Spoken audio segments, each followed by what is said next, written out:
cute!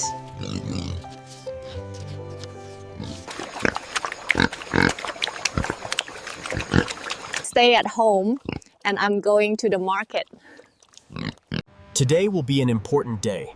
I have to do really well.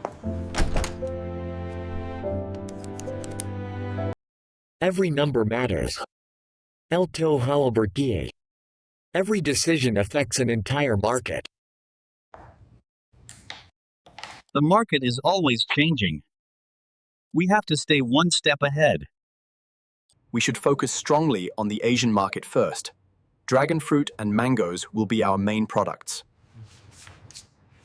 This isn't just business, it's an opportunity to bring Vietnamese agricultural products to the world. Yeah. We can absolutely do it. We guarantee consistent quality and stable supply. I believe this partnership will benefit both sides. Tuna never thought she would have to be so strong. The growing fetus brought with it a constant weariness, making her steps heavier each day. But what tormented her wasn't the pain, but the fear. The fear that she and the baby would become a burden to Alex. Just thinking about him having to work harder, having to worry more for them, made her heart ache, and she could barely breathe. Early in the morning, while the mist still hung thick over the small garden, Tuna quietly went out to the gourd trellis. No one called, no one urged her, only the thought that she had to persevere on her own. She reached out and picked the gourds, still damp with dew, the icy cold droplets seeping into her skin.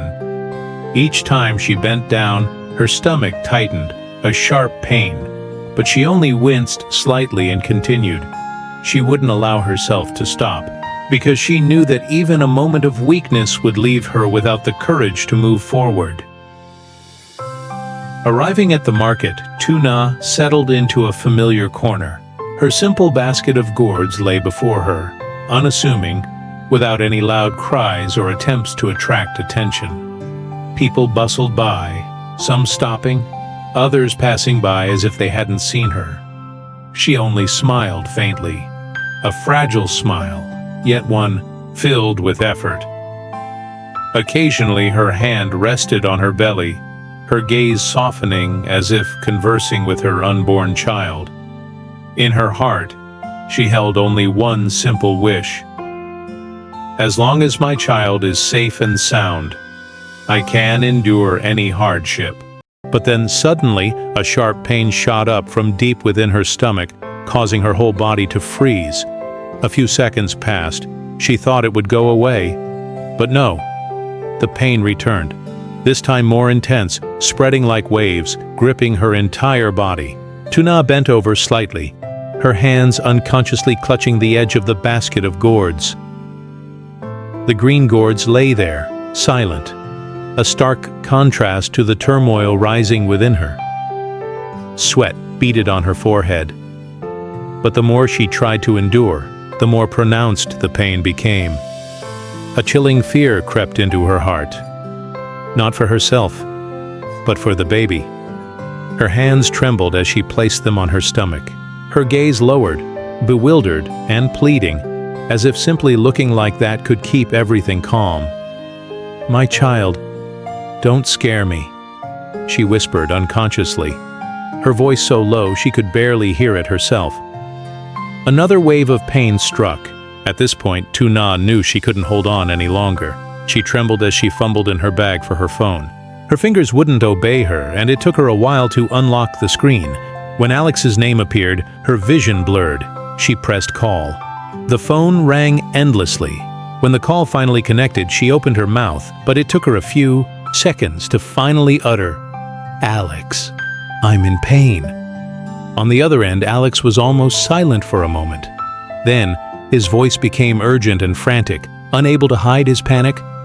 "Where are you? Don't move. I'm coming right away." The call ended, but the feeling of fear lingered. Tuna sat huddled, her hands clutching her stomach, as if trying to protect her most precious possession. When Alex arrived, he almost ran to her, his gaze sweeping over her for just a second, but it was enough to make everything inside him sink. He had never seen Tuna so weak, her face pale, her lips colorless, her whole body convulsing with pain. "Tuna," he called, his voice low and choked. She looked up at him. In that moment, all her attempts at restraint crumbled.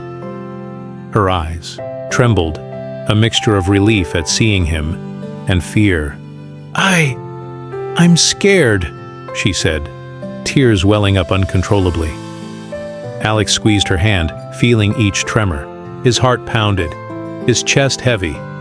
He didn't blame her, didn't blame anything. "It's okay. I'm here. Let's go to the hospital right away," he said, but his voice was trembling too. He helped her stand. Each step hurried. The space around them blurred. The car sped away in tense silence. Tuna leaned her head against the seat, her eyes closed, the pain still not over. Alex, his hands gripping the steering wheel until they turned white, his eyes fixed on the road ahead, but his mind was elsewhere, where anxiety was gripping his every breath. The ultrasound room closed, separating Tuna and Alex from all the chaotic sounds outside. The silence was so profound that even Tuna's breathing became heavy. The doctor gently moved the probe. Tuna stared intently, not fully understanding the blurry images, but her heart felt like it was suspended in midair with every small movement. And then, thump, thump, thump.